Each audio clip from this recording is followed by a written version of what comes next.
candidate is John Devine. Good evening, John. Good evening. The Supreme Court of Texas is the court of last resort for civil matters in the state of Texas. Tea Party conservatives should look for a candidate who does not support judicial activism and has a high moral character.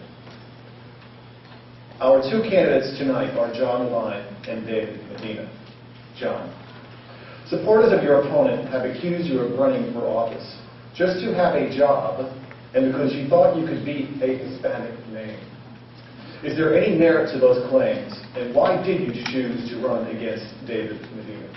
Yeah, first of all, thank you for that question. I'm glad we're going to get this story out of the way. I never said the words that I was accused of saying in that conversation. In fact, I'm married to a Hispanic woman. I have 6 and have 7 Hispanic children, one that's in heaven. And so my kids all speak Spanish, and I have nothing but a deep love and reverence for a Latin-derived culture, as Hispanics are. There is no such thing as a Mexican surname, first of all. All Latin derivatives are, whether you're from Colombia or from Mexico or from Cuba or what have you, they're all Latin derivatives. Medina is actually an Arabic derivative name. So there's absolutely no truth to that accusation. The judge that made that accusation, in fact, was forced off the bench because he had 7 complaints with the Judicial Conduct Commission for drug use. Secondly, the meeting that occurred actually did occur, and it was a meeting not meant to have a friendly discussion with me. It was a meeting meant to threaten me and to intimidate me from not running in that race. In fact, one of the gentlemen in that conversation offered me $10,000 not to run in this race. The other fellow offered to be my treasurer in that race. And I said, no, thank you. They wanted me to run against a court of criminal appeals judge, and I said I had no reason to do that. And so I stood pat, and I ran, and here I am today. Question number 2. What differentiates you from David Medina? 2 things, I think, really. Let's talk about fidelity to the Constitution. I think over my career as a district judge for 8 years and a special judge for 10 years, I've done nothing but demonstrate a fidelity to the Constitution in a number of cases. One case, I was sued for having the 10 Commandments in my courtroom. I stood up for First Amendment liberties and religious liberties. We defeated the ACLU in the United States Fifth Circuit Court. I had another instance where the mayor of Houston wanted to have a train. It was one of these light rail systems. And he wanted to pass this down without giving the people the right to vote. He wanted to confiscate the real property from the business owners along the route, and he wanted to tax them to the tune of $1 billion. I was the 5th judge that the senior judge came to take the case because everybody else didn't want to handle it. It was too politically hot, and I agreed to do it. I granted the injunction. I gave the people the right to vote. I stuck to the Constitution, or at the time, the charter of the city of Houston. And I took a lot of grief for that. I was crucified in the press, but it was the right thing to do. It was the constitutional thing to do. The third case that I talk about, and it's a case that Ted Cruz talks about quite often, is the Medellin case. And I handled the civil aspect of the Medellin case, and that was a situation where 2 little girls were brutally raped and murdered in Houston. Now, the case that I handled was they sued the Santa Fe Railroad because they claimed the right-of-way grass grew too tall and it provided a place for these criminals to rape and murder these little girls.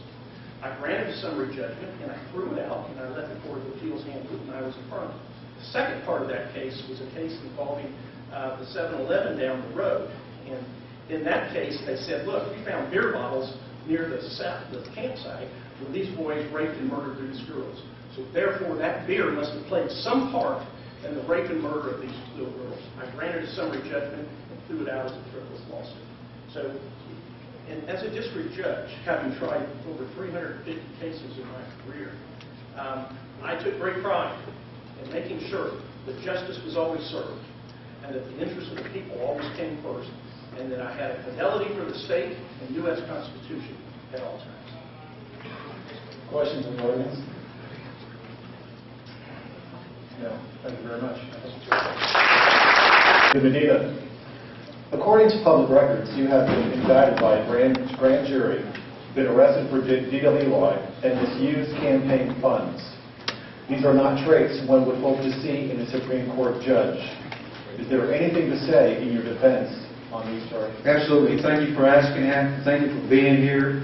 It's obvious to me that you care about this race. I've had an opportunity to travel all over Texas, all over the United States, and all over international jurisdictions practicing law. The difference between our country and our Constitution and other countries is that we follow the rule of law. In the rule of law, cases are tried inside the courtroom, not inside the media, not on some website distorting the truth, but inside the courtroom. I take great pride in that. And if you look to those records and you follow it through, you'll find that on the issues you were talking about, there was a de minimis finding on a campaign-related issue. The others used my constitutional right on the charge, and I waived the constitutional right not to testify against myself. I testified, and I prevailed. I don't know if any of you have been wrongly accused, but it's happened quite often in America, and most recently in the news to Michael Hamilton. And I thank God that our judicial system worked and prevailed early, and that those issues were resolved. Thank you. David, what differentiates you from your opponent, John Devine? I've said from the get-go that this race is about one issue. That's qualifications. Who is best qualified to serve you? And I've submitted that as me. I have distinguished myself at every level of my career.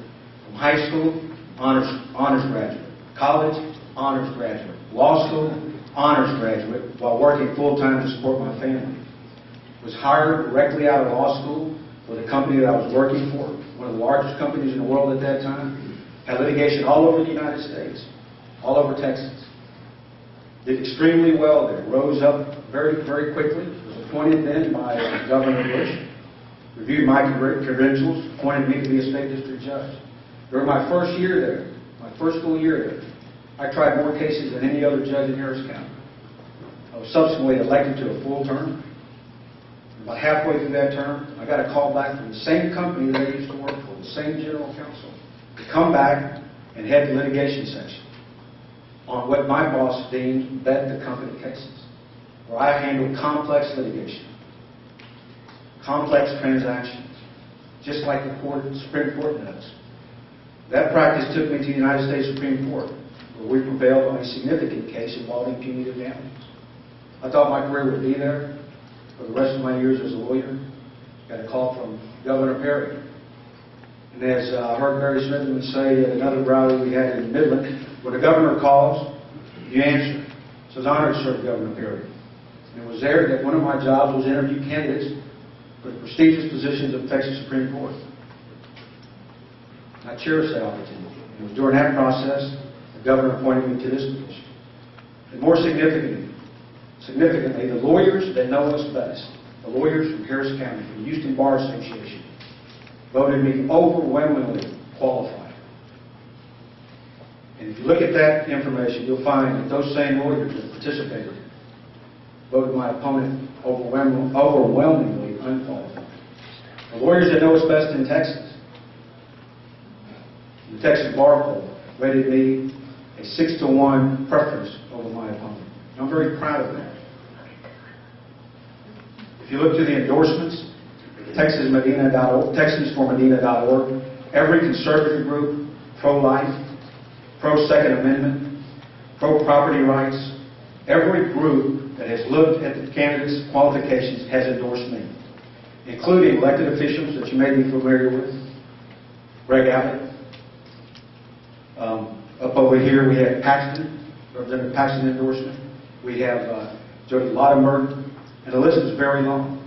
Conseco, and I'm honored to have their endorsements. And just recently, Comptroller Susan Combs called to endorse us. Jerry Patterson's endorsement. People that you trust, that know our records, and know that I am a conservative justice. Someone that believes right here in this United States Constitution, who follows the judicial philosophy of Justice Scalia, and that strict interpretation of the Constitution. Follow these laws as are given to us by the legislature. not interpret from the bench, but but apply the textual meaning to these words, so that we're not a judicial court. We have a great court. I'm honored to be on that court. I've got a great body of conservative record on that court. Thank you for having me. God bless you, and God bless Texas. I'm endorsed by David Barton, Kathy Adams, Kelly Shackelford, and Texas Right to Life. These are not a whole sorted SREC, precinct chairman, state reps from around the state as well. I think what you have to look here, ladies and gentlemen, is the issue of trust. Because so many of our decisions are done behind closed doors, outside of the public view. And so you need to go and do your research. This is an important case. This is an important race. This is the Texas Supreme Court. We can take your property. We can take your life. We can take your children. It deserves your attention. It deserves your due diligence.